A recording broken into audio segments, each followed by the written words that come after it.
Now, you guys are both in the Tupac movie. How do you guys feel about the movie? I love the movie, man. I think Demetrius did a great job.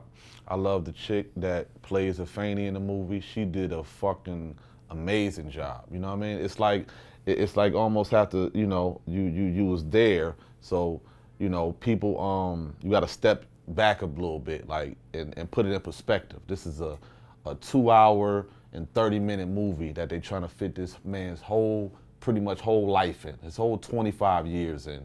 So how they gonna go with it? How they gonna do it? So as they were shooting it, I didn't really, we read the script and all that, awesome script, but how they put it together and the editing, it exceeded my expectations, to be honest with you. You know what I mean? Afeni's the executive producer of the film. Yeah. What was Afeni's take on the film?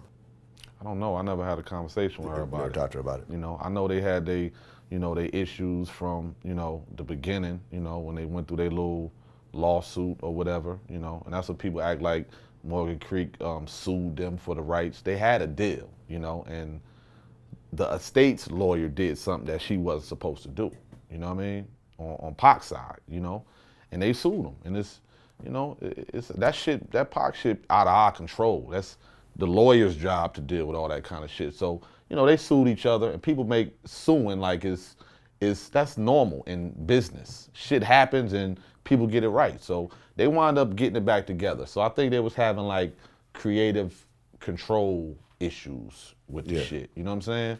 And then again, like I said, that's out of our hands at the end of the day. You know what I'm saying?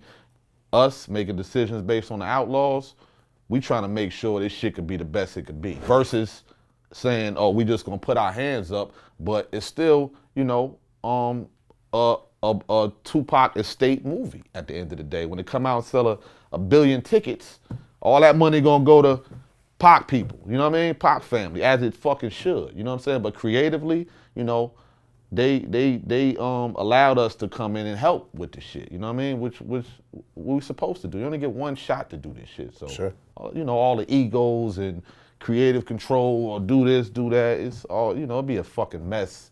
It's been a mess dealing with all this shit, man.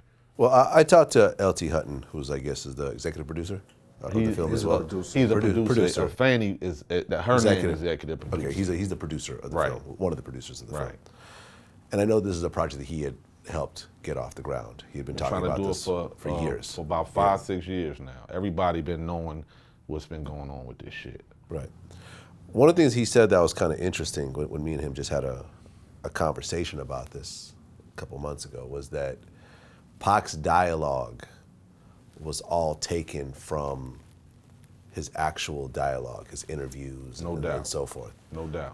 How did, hearing someone who looks like Pac say Pac's exact words and so forth, how did you guys feel being on set? And be clear, not 100% of the dialogue in the movie verbatim is Pac, but LT, is a smart dude. So, and he wanted to make this as authentic and as close to Tupac as possible. So, you may have a speech or something or an interview Pac did, and he would use those words to represent Pac. You know what I'm saying? He wanted his words to represent him, and not some people writing, well, maybe Pac might have said, fuck that shit this way. You know what I mean? He didn't want to do none of that, and I thought that was a great way to go about it. It's like he thought ahead, because he like dealing with Pac. It's just so much bullshit that come with it, man. People that knew him, and it just be a lot. So they basically made the movie on Pac's interviews. You know what I'm saying? Like Pac, he telling his own story with this movie. So pretty much you will see a scene, oh, that didn't happen. LT could go to YouTube or whatever and be like, look, Pac's saying this shit. Right. So, if you don't pretty much like this, you just hating, you know what I mean? Because this shit is accurate how they told it. You know what I mean? It's dope, man. Now, the Outlawz at one point signed a death row again? Yeah.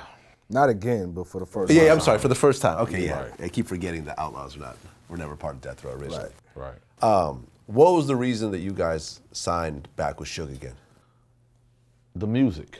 Like, you gotta understand, we new to this shit. Pac just died as soon as we get in the game. All we know is we got all these fucking songs at Death Row we recorded with Tupac. And that was really the main fucking reason. The music kind of represented him to us in a way. That was Pac in them vaults, you know what I'm saying? That's what we had left as the Outlawz. All that blood, sweat, and tears, all those nights in the studio when him, you know, like Nob said, Marbles, get this shit right. You know what I'm saying? Spit that shit out right. You know, those are times we never gonna forget. You know what I'm saying? So we was connected to that music in a way where leaving Death Row would have been kind of like leaving him in a weird kind of way. And again, we grieving, we young. So we was emotionally attached to that music.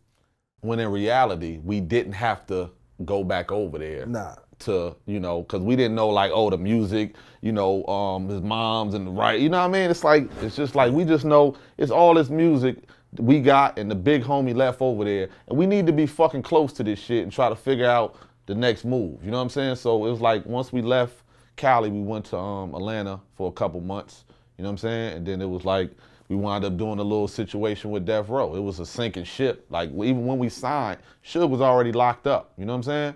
It was like, so we like, fuck it, we gonna go over here and try to figure something out. Mind you, we knew in the game. We didn't know none of the business shit, but what we should have did was sat back and let the business get handled with all that shit and went over there and signed with Interscope or Def Jam or any one of them other companies that would have signed us at the time, you know what I'm saying? But us being loyal, young riders, thought that was the right decision, even though it was a fucked up situation. It's called being over loyal. You know what I'm saying? And we take full responsibility. It's called being dumb too. And not knowing the business. If I gotta be honest. No, that's true. You know what I'm saying? We didn't know the business. That was one thing. That was the main thing. That was one thing Pac didn't get a chance to get to. You know, everything happened so fast. You know what I mean? Like, our introduction to the game as a group was Hit 'Em Up. You know what I'm saying? Prior to that, you know, me, Castro, Gaddafi, and then Napoleon at one point was just learning how to structure songs. And, you know, our biggest goal at the time was to make a dope song and to make sure we make it to the record. You know what I mean? And make sure that Pac used the song on the album. Like, that was our biggest goal, you know what I mean, at the time. So business, we didn't know it at all. We didn't know nothing about that. So it was just being green as grass. Yeah. So, you know, you guys were obviously around Suge a lot while you were with Pac, and then you guys ended up re-signing with Death Row. Right. You know, granted, Suge was in jail at the time, but, you know, you guys have had a lot of dealings with Suge. No doubt. When you look at Suge's current situation with him being in jail and the running over of Terry and everything else like that, what's your take on it? Unfortunate situation, man. You know what I mean? Hope it works out for the best for him. You know, it's just wrong decisions, and, you know, it's come a time where you just gotta sit the fuck down sometime, man. You know what I mean? So, you know, wish Suge nothing but the best. Did you guys know Terry? Nah, but we know Bone. Yeah, Bone is our homie, man. We've been knowing Bone for years, man. Absolutely. You know? Yeah.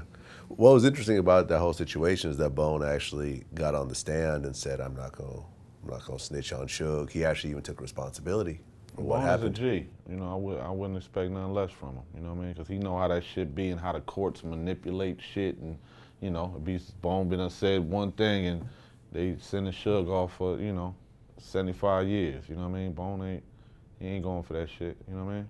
Yeah. We'll see what happens. You know, I mean, Suge couldn't. Man, that whole situation was just unfortunate, man. You know.